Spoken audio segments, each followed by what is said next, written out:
தூய மார்க் எழுதிய நற்செய்தியிலிருந்து வாசகம். அதிகாரம் 9 41 முதல் 50 வரை.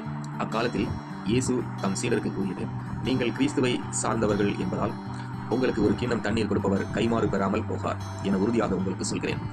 என் மீது நம்பிக்கை கொண்டுள்ள இச்சிறியோருள் எவரையாவது பாவத்தில் விழ செய்வோருடைய கழுத்தில் ஓர் எந்திரக்கல்லை கட்டி கடலில் தள்ளிவிடுவதே அவர்களுக்கு நல்லது.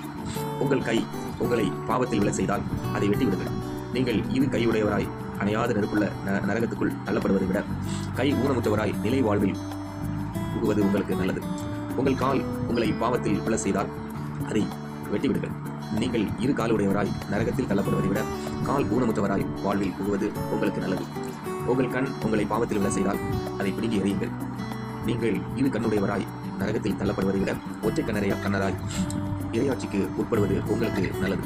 நரகத்திலோ அவர்களை தின்னும் புழு சாகாது, நெருப்பு அவியாது. ஏனெனில் பழிப்பொருள் உப்பால் தூய்மையாக்கப்படுவது போல் ஒவ்வொருவரும் நெருப்பால் தூய்மையாக்கப்படுவார். உப்பு நல்லது, ஆனால் அது உவர்பற்று போனால் எதை கொண்டு அதை உவர்ப்புக்குள்ளாக்குவீர்கள்? நீங்கள் உப்பின் தன்மை கொண்டிருங்கள். ஒருவரோடு ஒருவர் அமைதியுடன் வாழுங்கள். இது ஆண்டவரின் அருள்வாக்கு.